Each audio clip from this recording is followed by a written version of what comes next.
Today, I'm going to teach you how to find the length of an arc by the given radius and central angle. But first, I'm going to present to you the circle.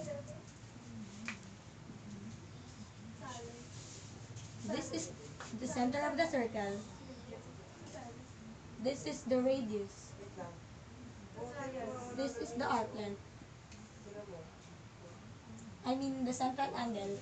And this is the arc. What is arc? Arc is any connected part of a circle. The given arc in radius, we have 25 feet, and the central angle is 15 radians. The formula for finding the arc length is arc length equal to radius times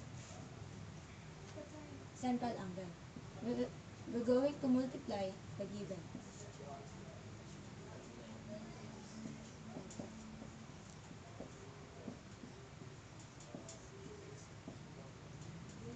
The unit of measure of the arc length depends on the given radius. So the unit of measure of the arc length is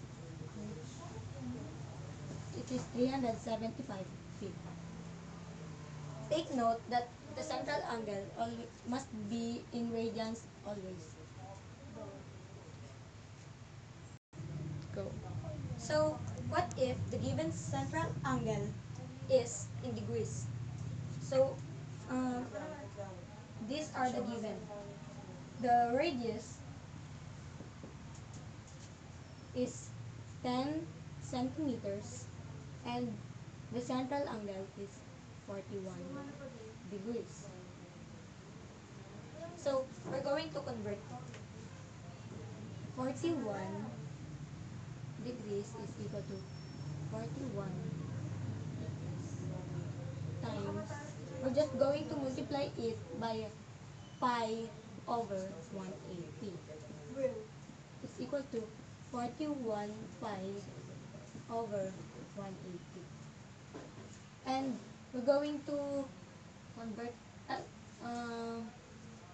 change the pi into 41 times 3.14159 over 180. The answer is 0.71558 radians.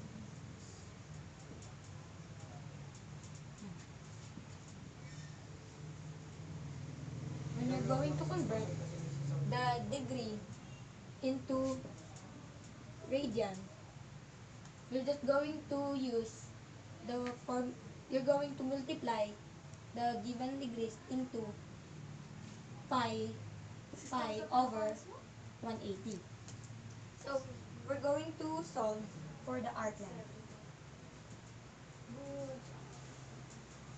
Again,